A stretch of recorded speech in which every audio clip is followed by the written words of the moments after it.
સ્વાગત છે તમારા બધાનું મારી યુટ્યુબ ચેનલમાં। તો આજે જે ટોપિક વિશે હું વાત કરવાની છું એ છે પેટનો મોટાપો એટલે પેટની ચરબી, જેને ફાન કહીએ છીએ એ। તો પેટની ચરબી છે એ ખાલી મોટાપો જ નથી કે ખાલી ચરબી જ નથી, પણ સાથે સાથે ઘણા બધા ડિઝીઝ, ઘણા બધા રોગ લઈને આવે છે, જેમ કે ડાયાબિટીસ છે, હાર્ટની બધી બીમારીઓ છે, બ્લડ પ્રેશર છે, એ બધી જોડે જોડે લઈને આવે છે પેટની ચરબી। તો પેટની ચરબી છે એ ઘટાડવી ખૂબ જ જરૂરી છે। જો ચોક્કસ ડાયટ, પોષણયુક્ત સમતોલ ખોરાક અને રેગ્યુલર થોડી એક્સરસાઇઝમાં ધ્યાન રાખીએ તો પેટની ચરબી આપણે ચોક્કસથી ઘટાડી શકીએ છીએ। અને મેઇન વસ્તુ તો ખોરાકમાં નિયમિત ખોરાક લેવો જોઈએ, કે ચોક્કસ એક ટાઈમ ચૂઝ કરવો જોઈએ અને એ જ ટાઈમે તમારું મીલ ખાવાનું ખોરાક લેવો જોઈએ। તો અને મક્કમ મન સાથે જો થોડી ઘણી ટાઈમ એક્સરસાઇઝ માટેનો કાઢીએ અને થોડી ડાયટમાં ચેન્જ કરીએ ખાવામાં, તો ચોક્કસથી પેટની ચરબી આપણે ખૂબ જ ઝડપથી ઘટાડી શકીએ। તો ખોરાકમાં, ડાયટમાં શું ખાવું જોઈએ અને શું ના ખાવું જોઈએ એના વિશે આપણે વાત કરીશું। તો સૌથી પહેલાં તો ખોરાકમાં લીલા પાંદડાવાળા શાકભાજી એટલે કે વનસ્પતિજન્ય જે ખોરાક છે એ જ સામેલ કરવો જોઈએ। જો નોનવેજ કે એવું કંઈ ખાતા હોય તો એ કમ્પ્લીટલી બંધ કરી દેવું જોઈએ, કેમ કે એમાં વધારે ફેટ હોય છે જે તમારી પેટની ચરબી ઝડપથી વધારે છે। તો વનસ્પતિજન્ય ખોરાક જ લેવો જોઈએ અને એમાં પણ લીલા પાંદડાવાળા શાકભાજી, ફ્રૂટ વગેરે સામેલ કરવા જોઈએ। અને પ્રોટીન ડાયટ લેવી જોઈએ કે જે દાળમાંથી મળે છે, કઠોળમાંથી મળે છે એ, કેમ કે લીલા પાંદડાવાળા શાકભાજી અને ફ્રૂટમાં પાણીનો પાર્ટ વધારે હોય છે, પાણીનો ભાગ વધારે હોય છે, તો તમારું પેટ ફૂલ લાગશે। અને જે બીજું તમે વધારે કાર્બ્સવાળી એટલે કે વધારે જે કેલરીવાળો ખોરાક ખાઓ છો એ ખાવાની જરૂર નહીં પડે, કેમ કે તમારું પેટ ફૂલનેસ એટલે કે ભરેલું લાગશે, એટલે તમે ખાવાનું ઓછું લેશો। બીજી વસ્તુ લીલા પાંદડાવાળા શાકભાજી અને ફ્રૂટ લેશો અને પ્રોટીન ડાયટ લેશો તો બીજું ખાવાનું ઓછું થઈ જશે, જેથી તમે ઝડપથી પેટની ચરબી ઘટાડી શકશો।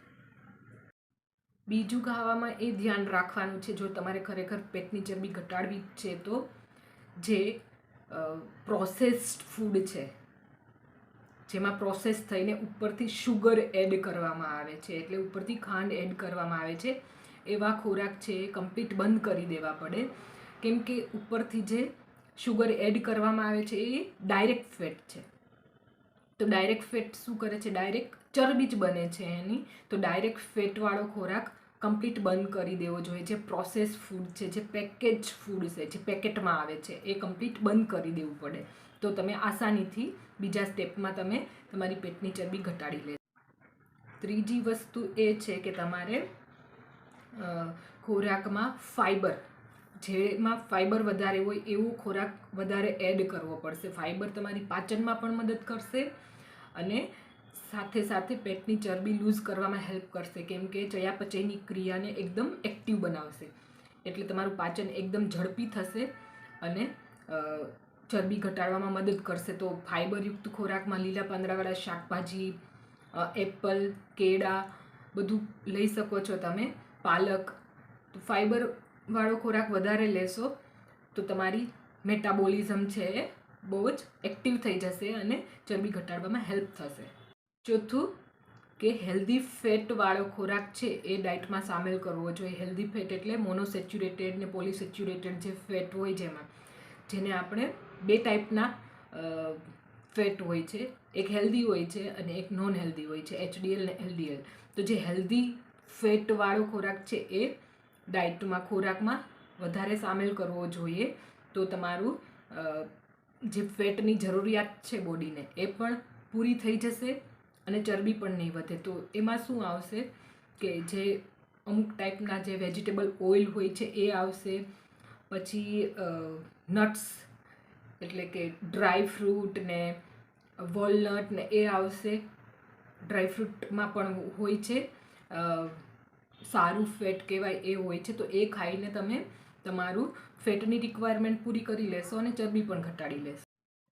પાંચમું કે જે એન્ટીઓક્સિડન્ટવાળો ખોરાક એડ કરવો પડે, જેમાંથી આપણને મેટાબોલિઝમમાંથી જે ચયાપચય થાય છે ત્યારે, પાચન થાય છે ત્યારે ફ્રી રેડિકલ નીકળે છે બોડીમાં, જે એન્ટીઓક્સિડન્ટ છે ફ્રી રેડિકલને બાળવામાં મદદ કરે છે અને તમારી ફેટ ઓગાળવામાં મદદ કરશે. તો એન્ટીઓક્સિડન્ટયુક્ત ખોરાક લેવો જોઈએ. જે લીલા પાંદડાવાળા શાકભાજી છે એમાં વધારે હોય છે.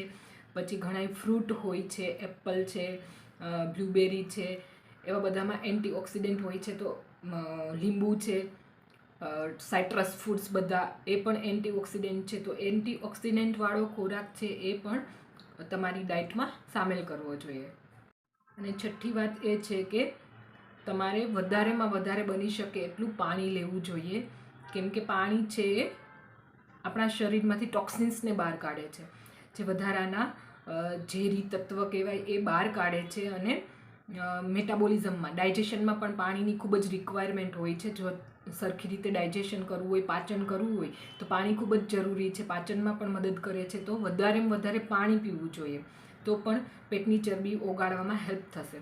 અને મેઇન ઇમ્પોર્ટન્ટ થિંગ, જો તમે પેટની ચરબીથી પીડાવ છો તો કેફી દ્રવ્યોનું સેવન બિલકુલ બંધ કરી દેવું જોઈએ. આલ્કોહોલ છે, ટોબેકો છે, એ બિલકુલ બંધ કરી દેવું જોઈએ. તો આ તો થઈ ગઈ ડાયટની વાત, કે ખાવામાં શું શું ધ્યાન રાખવું જોઈએ. હવે વાત કરીશું એક્સરસાઇઝ વિશે. તો એક્સરસાઇઝમાં શું કરશું એ વિશે વાત કરીએ. તો તમારે પેટની ચરબી જો ઘટાડવી છે તો ઓછામાં ઓછી 150 મિનિટની એક્સરસાઇઝ એક વીકમાં, એક અઠવાડિયામાં જરૂરથી કરવી જોઈએ. 150 મિનિટની એક્સરસાઇઝમાં ઘણી બધી એરોબિક એક્સરસાઇઝ તમે કરી શકો છો, જેમાં રનિંગ, વોકિંગ બધું આવે છે, સ્ટ્રેચિંગ, યોગા છે, કંઈ પણ 150 મિનિટની મિનિમમ એક્સરસાઇઝ, કોઈ પણ ટાઈપની એરોબિક એક્સરસાઇઝ, ડાન્સિંગ, જમ્પિંગ, કંઈ પણ 150 મિનિટ ઓછામાં ઓછી એક વીકમાં જરૂરથી કરવી જોઈએ. તો તમારું મેટાબોલિઝમ છે એ વધારે એક્ટિવેટ થશે. અને 75 મિનિટની વિગરસ એક્સરસાઇઝ, થોડીક હાર્ડ એક્સરસાઇઝ, જે સ્ટ્રેન્થ વધારે છે એવી કરવી જોઈએ 75 મિનિટ એક વીકમાં. તો તમે જરૂરથી તમારી પેટની ચરબી ઝડપથી ઘટાડી લેશો. આ સિવાય છે તમે ડાયટમાં ગ્રીન ટી, એવાકાડો એવું જો એડ કરશો તો એનાથી પણ વધારે ફાસ્ટ તમે પેટની ચરબી ઝડપથી ઘટાડી લેશો. તો આ થઈ ગઈ આપણી પેટની ચરબી ઘટાડવા માટે ડાયટ અને એક્સરસાઇઝની વાત. તો આશા રાખું છું તમને વિડીયો હેલ્પફુલ થશે. જો સારો લાગ્યો છે તો કોમેન્ટમાં જરૂર બતાવજો. વિડીયોને લાઈક કરજો, સારો લાગ્યો તો શેર કરજો ફ્રેન્ડ્સ ગ્રુપમાં. અને ચેનલ જો સબસ્ક્રાઈબ નથી કરી તો સબસ્ક્રાઈબ જરૂરથી કરી લેજો. Thank you.